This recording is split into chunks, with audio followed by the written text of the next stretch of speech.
সুবহানাল্লাহি ওয়াল হামদুলিল্লাহি তামলাআল মিজান। কেউ যদি সুবহানাল্লাহ এবং আলহামদুলিল্লাহ বলে, আল্লাহ তার আমল নামায় এত নেকি দেয় যে মিজানের পাল্লাটা পূর্ণ হয়ে যাবে। সুবহানাল্লাহ। আপনি বলবেন মিজানের পাল্লা কতটা ওজন হবে? পাল্লা তো গ্রামের পাল্লা হয়, গ্রামের হয় না, কুচের পাল্লা হয় না, সোনা মাপে যেগুলো, আবার টনের টন পরিমাপ করারও পাল্লা হয়, মেট্রিক টন মাপারও পাল্লা হয়। তো ওই পাল্লা কত বড় হবে? হযরতে দাউদ আলাইহিস সালাম এই কথাটা জিজ্ঞেস করেছিলেন। আল্লাহ পাক তিনি বললেন, মিজানের পাল্লা এত বড় হবে, আমার সৃষ্টি জগৎকে যদি একটা পাল্লায় রাখি, তো ওই পাল্লায় যেমন হাতের তালুতে একটা টাকা রাখলে যেমন হয়, এর চাইতে বেশি হবে না। সুবহানাল্লাহ, সুবহানাল্লাহ। কিন্তু ওই পাল্লা পূর্ণ করতে একটা জিনিসই পারে, তার নাম হচ্ছে সুবহানাল্লাহ, আলহামদুলিল্লাহ। সুবহানাল্লাহ, মাশাআল্লাহ, সুবহানাল্লাহ। সেই মহান স্রষ্টা রব্বে কায়নাত পবিত্র কালাম কোরআনে হাকিমে বলছেন 30 পারায় সূরা কারিয়া, আমি পড়েছি না, আল্লাহ বলছেন আল কারিয়াতু মাল কারিয়া ওয়া মা আদরাকা মাল কারিয়া। আল্লাহ পাক রব্বে কায়নাত রব্বুল আলামিন বলছেন আল কারিয়াতু মাল কারিয়া। আল্লাহ বললেন জগতের মানুষদের ডাক দিয়ে আল্লাহ বলছেন, হে পৃথিবীর জমিনের মানব, তোমরা কি জানো কারিয়াটা কি? কারিয়াটা কি তোমরা কি জানো? আল্লাহ প্রশ্ন করছেন ওয়া মা আদরাকা মাল কারিয়া। আল্লাহ বললেন, ও জগতের মানব, তোমরা বলো এই কারিয়াটা কি জিনিস? কারিয়া সম্পর্কে তোমার কতটা জ্ঞান আছে, কতটা ধারণা আছে, কতটা ধ্যান আছে, কতটা মন আছে, কতটা গবেষণা রয়েছে? আমার আল্লাহ তাআলা রব্বে কায়নাত বলার পরে আমার আল্লাহ নিজেই প্রশ্ন করছেন, কোশ্চেন করছেন, আবার আল্লাহ তাআলা নিজেই উত্তর দিচ্ছেন, আল্লাহ অ্যানসার দিচ্ছেন। আল্লাহ বলছেন, ও পৃথিবীর জমিনের মানব, তোমরা শোনো, ওই কারিয়াটা কি তোমরা যদি না বলতে পারো, কারণ তোমাদের বলার তো ক্ষমতা নেই, আমি আল্লাহ তাআলা তোমাদের যতটা জ্ঞান দিয়েছি ততটাই বলতে পারো, এছাড়া একটা বিন্দু বেশি বলা তোমাদের ক্ষমতা নাই। তোমরা তোমাদের অনেক দূরের কথা। আমার আল্লাহ তাআলা রব্বে কায়নাতের সৃষ্টি জগতের মধ্যে সর্বশ্রেষ্ঠ সৃষ্টি, তার নাম মানব। এই মানবকে পৃথিবীর জমিনে আমার আল্লাহ তাআলা শ্রেষ্ঠ করেছে। কেন? কেন করেছে? কারণ ছাড়া কি হয়? কোন ক্রিয়া কারণ ছাড়া প্রতিফলিত হয় না। আমার আল্লাহ তাআলা এই মানব সম্প্রদায়কে উৎকৃষ্ট বানিয়েছে, আল্লাহ তাআলা এদের সম্মান দিয়েছে।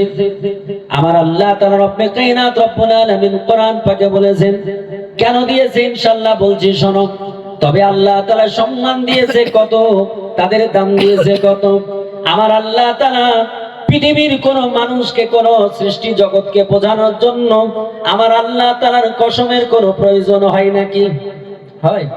আমরা কাউকে কোনো জিনিসটা প্রমাণ করার জন্য আমরা অনেক সময় কসম খাই। ধরুন যে আমি বলছি যে সাবিক, তোমার কলমটা এটা তোমার নয়, তখন ও বলছে হুজুর আমারই কলম। না না, তোমার নয়। তখন বলছে আল্লাহর কসম বলছি আমার কলম। তার মানে আমাকে বিশ্বাস করানোর জন্য সে কসম খাচ্ছে, তাই না? কিন্তু আল্লাহ পাক রব্বে কায়নাতের কসম খাওয়ার তো প্রয়োজন নেই যে কাউকে বিশ্বাস করাতে হবে, আছে নাকি? নাই। কিন্তু আমার আল্লাহ তাআলা কসম খাচ্ছেন। আমার আল্লাহ তাআলা আপনার ও আমার সম্পর্কে বলতে গিয়ে আল্লাহ বলছেন, আল্লাহ বলেন ওয়াত্তিনি ওয়াজ্জাইতুনি ওয়া তুরি সিন ওয়া হাজাল বালাদিল আমিন। আমার আল্লাহ বলছেন ওয়াত্তিন, আমি আঞ্জির ফলের কসম দিয়ে বলতেছি। আপনি বলবেন আঞ্জির ফলটা কি? আরব ভূখণ্ডের একটি বিখ্যাত ফল যার নাম হলো আঞ্জির।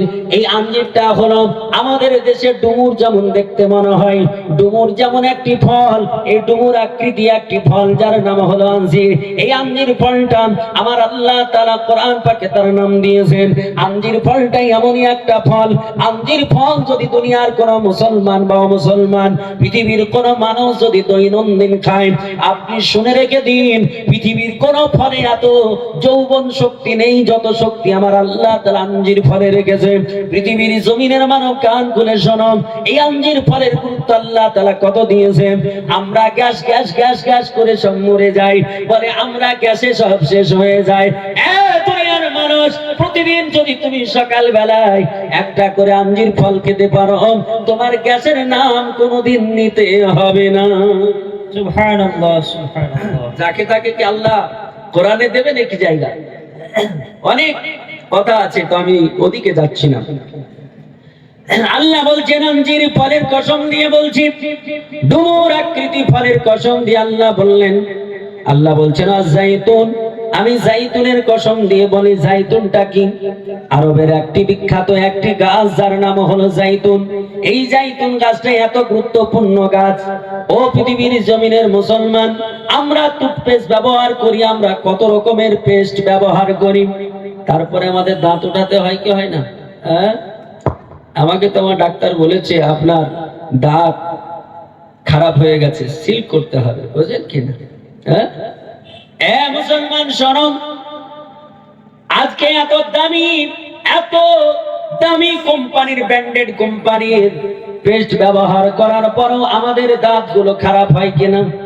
কিন্তু শোনো, আমার আল্লাহ তাআলা যে গাছটার কথা কোরআনে বলেছেন, এই জাইতুন গাছের ডাল যদি ভেঙে, জাইতুন গাছের যদি ডাল দিয়ে কেউ মেশওয়াক করে, দাঁতন করে, দৈনন্দিন প্রতিদিন যদি মেশওয়াক করেন, আপনাকে 100তে আমি 200% গ্যারান্টি দিতে পারি, মরণের আগ পর্যন্ত আপনার দাঁত খারাপ হবে না।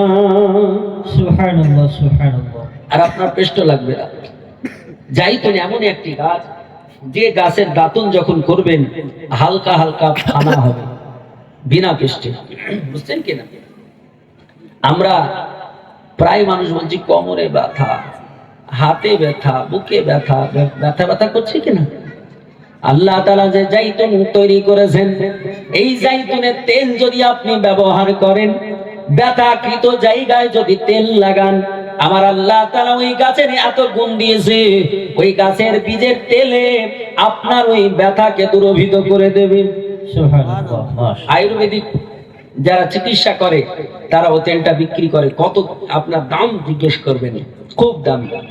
আল্লাহ তাআলা এই জাইতুনের কসম নিয়ে বললেন, আল্লাহ বললেন ও তুরে সিন, আল্লাহ বললেন আমি তুর পাহাড়ের কসম দিয়ে বলতেছি। পৃথিবীর মানুষ বলতে পারে মাওলানা, আল্লাহ তাআলা তুর পাহাড়ের কসম কেন দিলেন?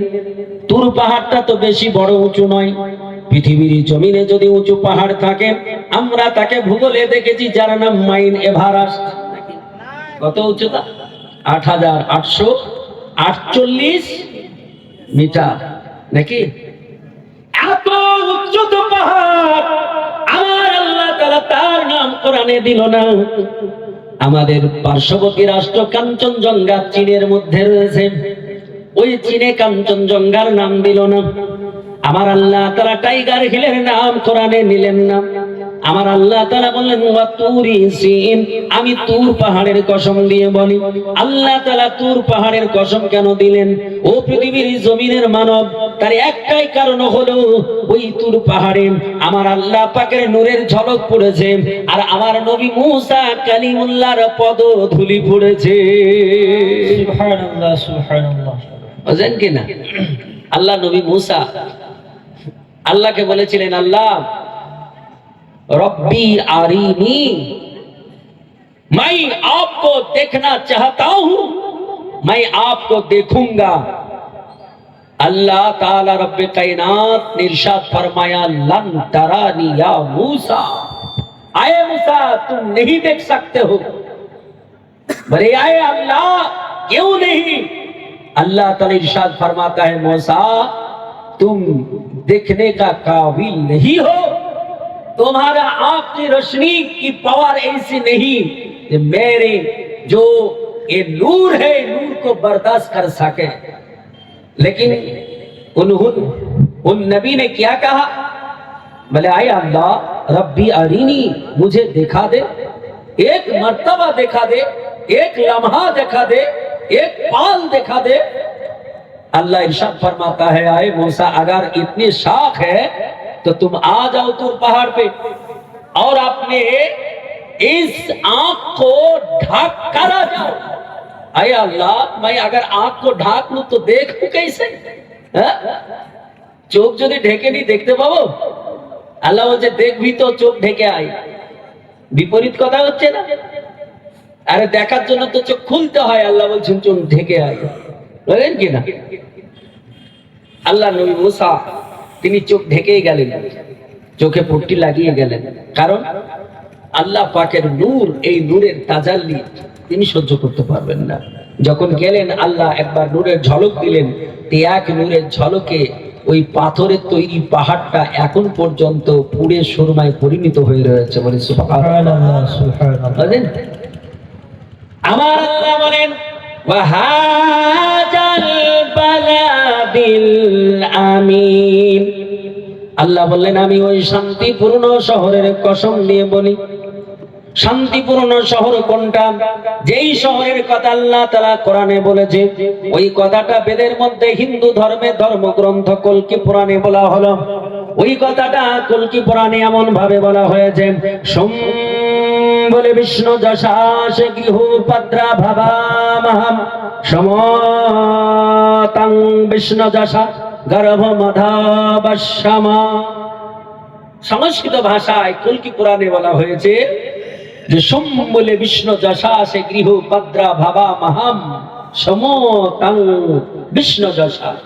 তিনি বললেন তিনি জন্মগ্রহণ করবেন সুম্বুল শহরে। সুম্বুল সংস্কৃত ভাষা, আরবিকে ট্রান্সলেট করলে হয় দারুল আমান। বাংলায় তা অনুবাদ করলে দাঁড়ায় শান্তিপূর্ণ শহর। পৃথিবীর কোন শহরকে শান্তিপূর্ণ বলা হয়নি এক মক্কাতুল মুকাররমা ছাড়া। আল্লাহ বলছেন ওই মক্কাতুল মুকাররমার কসম দিয়ে, ওয়াহাজাল বালাদিল আমিন, আমি ওই শান্তিপূর্ণ শহরের কসম দিয়ে বলছি। চারটা কসম দেওয়ার পর আল্লাহ কি বলছেন? লাকাদ খালাকনাল ইনসানা ফি আহসানি তাকওয়িম। আল্লাহ বলেন পৃথিবীর জমিনের মানব শোনো, লাকাদ খালাকনাল ইনসানা ফি আহসানি তাকওয়িম। আমি আল্লাহ তাআলা নিশ্চয় মানবকে সর্বোৎকৃষ্ট করে বানিয়েছি, সর্বোত্তম করে বানিয়েছি। একটু আস্তে বলা যাবে সুবহানাল্লাহ, সুবহানাল্লাহি ওয়া বিহামদিহি। আমার আল্লাহ এই পৃথিবীর জমিনে মানবকে উৎকৃষ্ট বানালেন কেন? মানব তো পৃথিবীর জমিনে দোষ করে, মানবের গুনাহ আছে, মানবের পাপ রয়েছে, মানবের ভুল ত্রুটি আছে, মানব দোষ গুণে মিশ্রিত একটা ব্যক্তি। কিন্তু আল্লাহ গো, তোমার সৃষ্টি যার নাম হলো ফারিস্তা, এই ফারিস্তারা কোনোদিন কোনো ভুল কাজ করে না, কোনোদিন ত্রুটি করে না, কোনোদিন আপনার কাউকে গালি দেয় না, কোনোদিন ব্যভিচার করে না, কোনোদিন কাউকে খারাপ কথা বলে না, কোনোদিন কারো সঙ্গে হিংসা বিদ্বেষ করে না, কারো সম্পর্কে আপনার কোনো কুকথা বলে না, কোনোদিন গীবাত করে না, পরনিন্দা করে না। তাদের মধ্যে খারাপ কোনো গুণ নাই, তিনাদের মধ্যে সমস্ত ভালো গুণে গুণান্বিত। এই ফারিস্তাদেরকে আল্লাহ তাআলার বলা উচিত ছিল সৃষ্টি জগতের যদি শ্রেষ্ঠ কেউ হয় তা হবে ফারিস্তা। যুক্তি এটাই বলছে কিনা? এটাই বলা উচিত ছিল, কিন্তু না, এটা না বলে আল্লাহ মানুষকে কেন বললো? এখন আপনি যদি এটাকে নিয়ে অ্যানালাইসিস করেন তাহলে আপনি বুঝে যাবেন, এটা নিয়ে যদি গবেষণা করেন আপনি বুঝে যাবেন।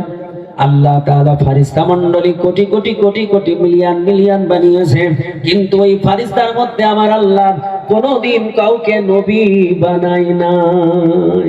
বেশক বেশক, সুবহানাল্লাহ। আল্লাহ তাআলা নবী বানায় নাই। আল্লাহর প্রিয়তম কোন বান্দাকে আল্লাহ ফারিস্তার মাধ্যম দিয়ে বানায় নাই।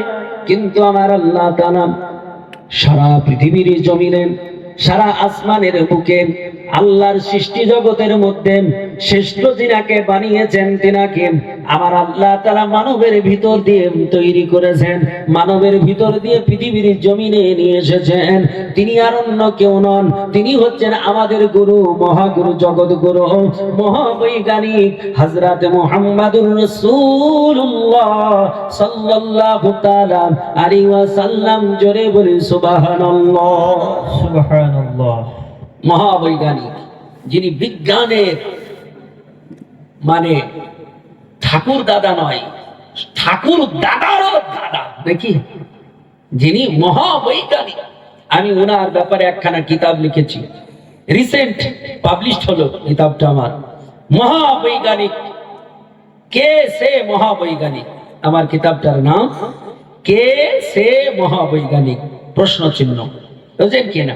তো যাই হোক, আল্লাহ পাক রব্বে কায়নাত রব্বুল আলামিন তিনার নবী সাহেব দোজাকে আল্লাহ তাআলা মানব করে পৃথিবীতে পাঠিয়েছে, তাই না? কিন্তু আমাদের মত মানব নন, তিনাকে মহা মানব করে পৃথিবীতে পাঠিয়েছেন, এটাই ডিফারেন্স। আমার আল্লাহ পাক রব্বে কায়নাতের নবী বললেন, হে পৃথিবীর জমিনের মানব তোমরা শোনো, ওগো আমার উম্মত উম্মতানি কান তুলে শোনো, ও আমার মা খালা শুনে যান। দুশ্চিন্তা করার কোনো বিষয় নয়, কোনো ভাবনা চিন্তা করার দরকার নাই। আমরা যারা নবীর উম্মত, আমাদের টেনশনের কোনো প্রয়োজন নাই। আপনাকে বলে দিই 100 আমরা জান্নাতি হব, সন্দেহ নাই। আছে নাকি? আপনি বাবার ছেলে, আপনার বাবার যদি জমি থাকে, আপনি মিরাজ পাবেন কি পাবেন না? এই ভাগ পাবেন কি পাবেন না? ওতে সন্দেহ আছে? বাবা জমি জায়গা পাবে ওয়ারিস সূত্রে, এটাতে সন্দেহ নেই। আপনারা বলছেন, তাতেও আবার সন্দেহ কোনো সময় থাকতে পারে। বাবা যদি তাকে তেজ্য পুত্র করে দেয় নাকি, হ্যাঁ, বাবার সম্প্রদায়ে সন্দেহ থাকতে পারে। কিন্তু আমরা এমন একজন নবীর উম্মত, আমরা এমন একজন মহামানবের উম্মত, আমাদের এতে বিন্দু পরিমাণ সন্দেহ নেই। আর নবী বলেছেন যে আমার উম্মত হবে, আমার কালেমা তাইয়্যিবা পড়বে, সে নিশ্চয় জান্নাতি হবে। সুবহানাল্লাহ। আল্লাহ নবী বললেন, মান ক্বালা লা ইলাহা ইল্লাল্লাহ ফাদাখালাল জান্নাহ। সুবহানাল্লাহ। নবী বলছেন, যেই ব্যক্তিটা বলবে লা ইলাহা ইল্লাল্লাহ মুহাম্মাদুর রাসূলুল্লাহ, যেই ব্যক্তিটা বলবে আল্লাহ ছাড়া কোনো উপাস্য নেই, আর মুহাম্মদ সাল্লাল্লাহু আলাইহি ওয়াসাল্লাম আল্লাহ পাকের প্রেরিত রাসূল, ওই ব্যক্তিটা জান্নাতি হবে, এতে কোনো সন্দেহ থাকবে না। সুবহানাল্লাহ। হিন্দু ভাইদের ধর্মগ্রন্থ বেদ, বেদের 4টা খণ্ড, একটার নাম ঋগ্বেদ, একটির নাম সামবেদ, একটির নাম যজুর্বেদ, একটির নাম অথর্ববেদ। এই 4টে বেদের মধ্যে যজুর্বেদে হুবহু একটি শ্লোক নিয়ে এসেছেন মনীষী মনু, এটা কল্কি পুরাণেও নিয়ে এসেছেন। তিনিও এই কথাই বলছেন, তাদের ঠাকুররা, তারা অনেকে কিন্তু যারা মানে ভালো ঠাকুর, যারা সাংস্কৃতিক যারা ভালো বোঝে, তারাও কিন্তু জানে। কিন্তু আল্লাহ আল্লাহ নবীর নাম যখন আসে, তারা ঢোলের বেশি বাড়ি দিয়ে দেয়, বুঝলেন? আল্লাহ আল্লাহ নবীর নাম যেন না শুনতে পায়, বুঝলেন কিনা? যখন ওরা পড়বে দেখবেন, ওম নমস্তে নমা নমঃ হতার বিন্দ্র মহাশুন্দ্র অল্লাহি ওয়াল্লাম জষ্টং ষষ্ঠং পরামং পরণং অল্লাহি ওয়াল্লাম শুম বলে বিষ্ণু যশাস গৃহ ভদ্রা ভবামহ সমতং বিষ্ণু যশা গর্ভমদাবশ্যম লা ইলাহা ইল্লা ইলাহু হরতি পাপম ইল্লো ইলাহা পরম পাদম তা জপি নামে মুহাম্মদ ধুম ধুম ধুম, বুঝলেন কি না? এমন করে দেবে যেন মুহাম্মদ নাম শোনা না যায়, বুঝলেন কি না? আল্লাহ নবী বললেন, মান ক্বালা লা ইলাহা ইল্লাল্লাহ ফাদাখালাল জান্নাহ। আল্লাহর নবী বললেন যে লা ইলাহা ইল্লাল্লাহ পড়ে নেবে, কালেমা তাইয়্যিবা পড়ে নেবে, আমি নবী তাকে সুসংবাদ শুনিয়ে দিলাম, সে হলো জান্নাতি। সংস্কৃত ভাষায় কলকি পুরাণে মনীষী মন বলছেন, লা ইলাহা হরতি পাপ, কেউ যদি লা ইলাহা ইল্লাল্লাহ বলে, হরতি পাপ মাল্লা তাআলা, তার পাপ মোচন করে দেয়, তার গুনাহ মোচন করে দেয়। ইল্লা ইলাহা পরম পাদম, আর যদি কেউ লা ইলাহা ইল্লাল্লাহ বলে নাই, আল্লাহ তাআলা তার মনে শান্তি সৃষ্টি করে দেয়। আর কেউ যদি মুহাম্মাদান রাসূলা অর্থাৎ মুহাম্মাদুর রাসূলুল্লাহ পড়ে নাই, আল্লাহ তাকে স্বর্গীয়বাসী অর্থাৎ জান্নাতি বানায়। সুবহানাল্লাহ, সুবহানাল্লাহ। চিন্তা করে, সব ধর্মগ্রন্থে আমার নবীর কথা, আল্লাহর কথা আমাদের ধর্মের সার্টিফাই করেছে, কিন্তু আমরা নিজেরা জানি না, আমরা নিজেরা পড়ি না। আমরা এই নিজেরা জানি না, পড়ি না, এই জন্যই আমরা পিছিয়ে রয়েছি। শিক্ষার কথা নবী কত গুরুত্ব দিয়ে বলেছেন, কিন্তু শিক্ষার হার কোন জাতির মধ্যে কম? বর্তমানে মুসলিমের। এই মুসলিমরা আপনার সায়েন্স এরাই আবির্ভাব করেছে। আপনার সায়েন্সের মধ্যে যে অঙ্ক রয়েছে, গণিত, এই গণিতের মধ্যে সবচাইতে কঠিন যেটা হচ্ছে বীজগণিত। বীজগণিতের আবিষ্কারক তা মুসলমান, বুঝছেন কিনা? যাকে আল জাবরা বলে না, আল জাবরা, আসলে ওনার নাম হচ্ছে হযরত জাবির রাহমাতুল্লাহ আলাইহি।